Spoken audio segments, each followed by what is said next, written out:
Wara Ali, and I'm live on LinkedIn and YouTube, sharing with you my skills and expertise, any tips and tricks that I can share with you around fundraising. So why am I here on Sunday evenings? Because I've had many people reach out to me asking me about fundraising and if I could share some tips. So I thought if I come live that this will really help, or many people could possibly find it useful. So yes, please do give me feedback. You're welcome to ask questions. I'm just going to cover my last episode today. So this is episode 5, the 5th week, and I today want to talk about some of the barriers to funding or applying for bids, applying for funds to trusts and foundations.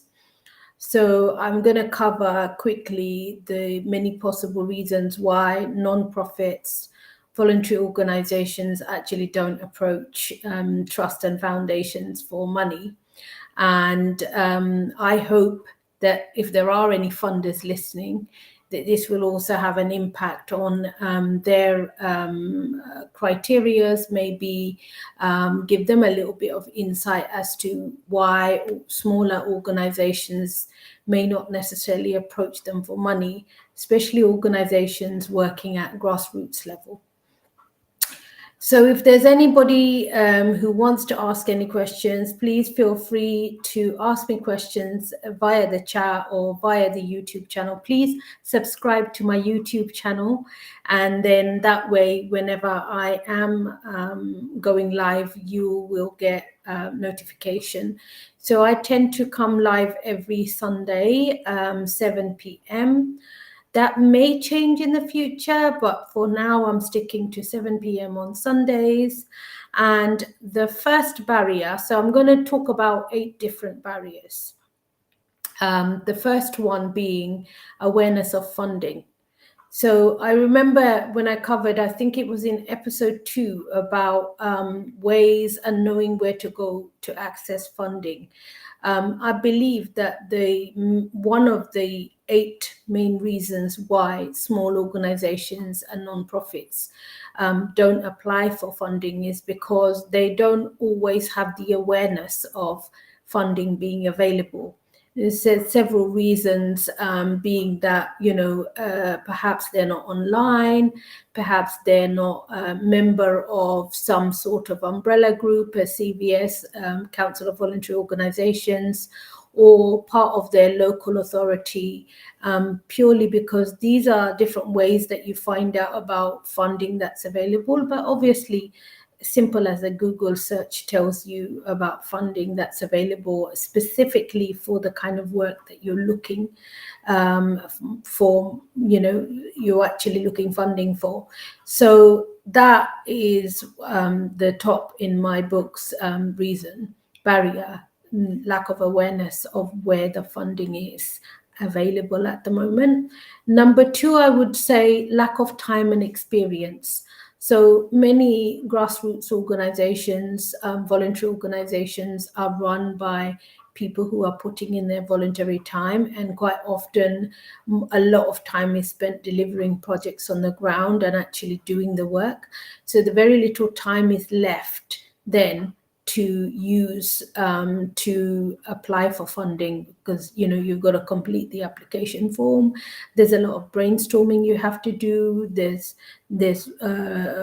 lots of need for collaboration amongst colleagues, trustees and volunteers within the organization to figure out what is needed to do the project planning before you can actually apply for the funding. So I would say lack of time and capacity, and quite often the fundraising experience is also missing. So that number 2 is the barrier, I think, for small organizations. Number 3, I believe, based on my experience of supporting some Black and ethnic minority organizations in 2020 and in 2021, I would say that some organizations have a lack in trust in funders, because they may feel that most grant panels will either stereotype or hold some sort of unconscious bias. And I mean that because, like, the organizations I worked with, they were Muslim charities as well as Christian charities, and that both types of organizations gave me that feedback about funders, that they don't know if the funder or the funding panel will actually understand the needs of their community, especially organizations that are more, like specialist organizations. They worry sometimes that funders may not be as clued up about their particular specific community that they're trying to reach. The fourth barrier, I think, is lack of track record. And that is so common. Lack of track record and financial systems, or stability rather. Small charities are struggling, and like they're just, operating on a year by year basis, and quite often they haven't even got the track record, because they rely mainly on community giving. So a lot of their money comes from donations.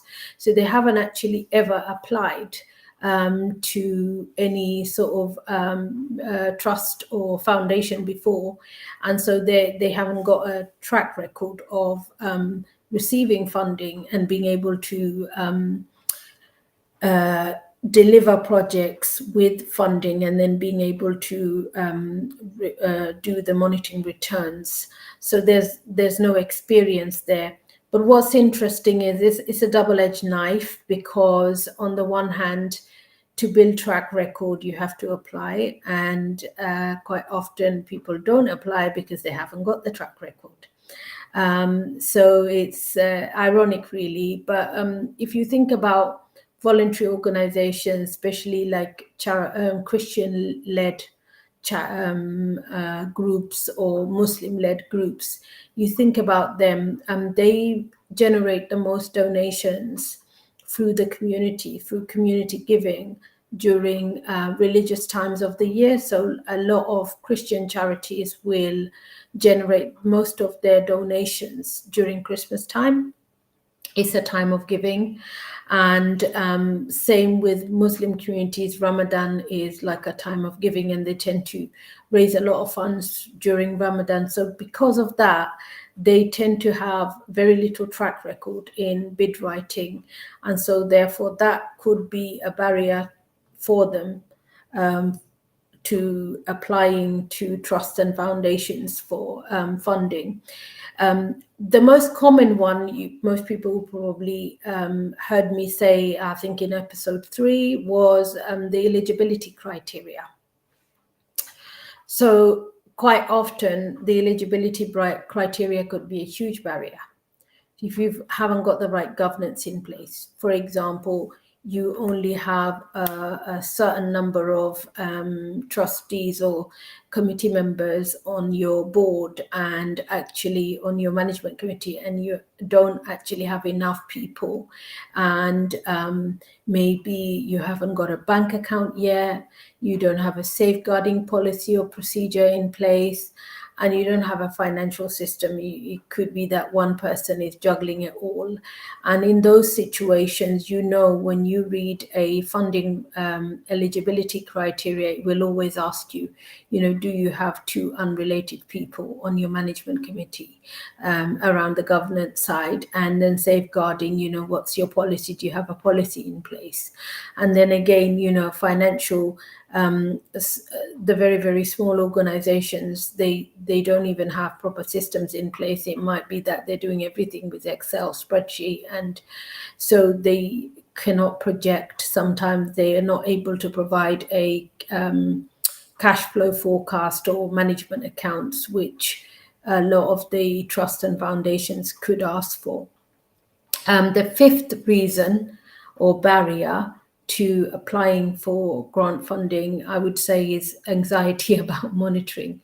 I can't tell you how common that is, because I worked with a number of organizations during the pandemic where many of them talked about like the monitoring. They were so scared about applying because they thought that they couldn't meet the funders' monitoring requirements.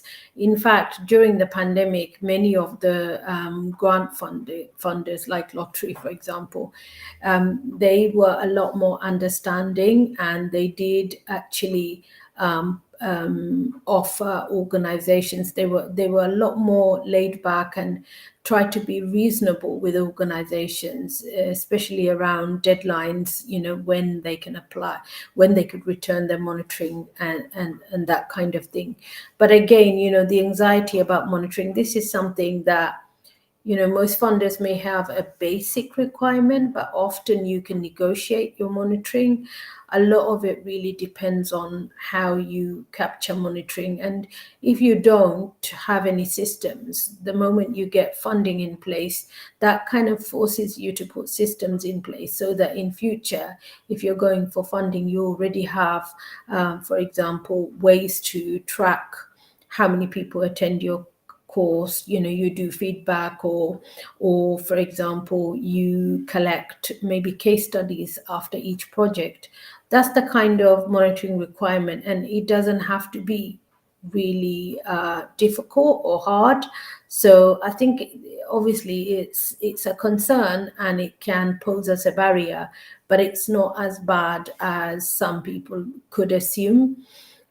The number 7, I would say, is short-term funding. That is often a barrier because people need a little bit more stability than, okay, funding for 6 months, and then after 6 months you've got to rush. Not even after 6 months. Imagine receiving a small grant for £5,000, and it's only to last 6 months, and then you have to, halfway through that funding, start looking for further funding so that you can continue the work, or you can make yourselves financially stable. So that is also a big barrier, the short-term funding. And especially those funders that don't actually fund core running costs. So there's no contributions towards your actual core costs of running your organization. But the money that you can apply for is primarily for projects.